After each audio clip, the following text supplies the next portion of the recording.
Hi guys, this video that I'm doing now is from the textbook, this one, and it is a little section at the start of the UK's evolving physical landscape, and the last little section of this before coasts, and it's about people in the landscape and essentially how human activity has changed the landscape. So I'm just going to go through some of the examples here, and all this is getting at really is that we've looked at the natural landscape, what that was like, and we're looking at how people have changed it. So it says distinctive landscapes result from human activities.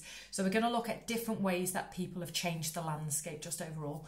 So the first one I'm going to look at is talking about what the Forestry Commission have done in the UK. Now, the Forestry Commission have planted lots and lots and lots of trees which are not indigenous to the UK. The UK's natural trees are an oak, if it's quite a warm parts of the UK anyway, with birch and alder and things like that as well. But the Forestry Commission tend to plant non-coniferous woodland, not deciduous woodland. So that's the first thing. After the Second World War, the Forestry Commission planted lots and lots of trees in the UK and tried to created houses for forestry workers as well to do this. So they changed the landscape quite considerably across the UK, planting trees all over the UK and houses as well, which obviously means that the land was cleared of its natural vegetation and houses built there. Leading on from that, obviously settlements have been built all over the UK, kind of, you know, in most places anyway, and obviously that is going to clear the natural environment, whether it's heavy woodland or whether it's shrubland, etc. But that whole area is going to be cleared, and vast amounts of towns and cities have been built. So obviously they are quite distinctive landscapes resulting in that human activity. The other two examples that the textbook uses, one is the Yorkshire Dales, and this was an area of limestone which was heavily quarried. So the quarries have obviously changed the landscape. They've scarred the landscape quite considerably, and huge amounts of habitat have been destroyed in order for the machinery to get to that limestone. And as a consequence, we've got a lot of scarring, a lot of mines. And also in the Yorkshire Dales, the farming that was done there, the fields were separated by stone walls. So there's lots and lots of distinctive landscape there in terms of the fields are divided by walls.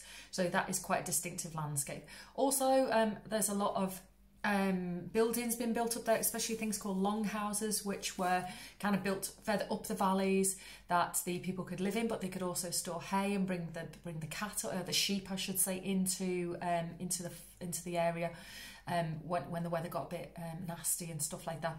So that has changed the landscape from what it would have been naturally. And then the final example is East Anglia. Now that is around Norfolk and Norwich, and that's an area that's very, very flat, and would have had some kind of trees there and shrubs and things like that. But that area's been cleared almost completely because it's very flat, it's very good for growing, it's very fertile land. So we've got huge areas of arable farming there, and that just means cereals and crops and things like that. So obviously the land has been cleared, the natural habitat has been cleared, and farmland has been put in its place. So that's been put there, and also instead of stone walls here, we often get hedgerows, which we have in the southeast as well. And those hedges are planted, so that changes the landscape quite considerably, so it's quite distinctive. So different types of human activity will have an impact on the different parts of the landscape. And one of the exam style questions says, explain one way in which human activity has influenced the physical landscape, and you can use any of these examples. It's normally only for kind of a 2 or a 4 mark question, so it shouldn't be too arduous for you to do. But those 2 pages on 120 and 121, that's the last little bit of this physical landscape before we get onto coasts. Okay.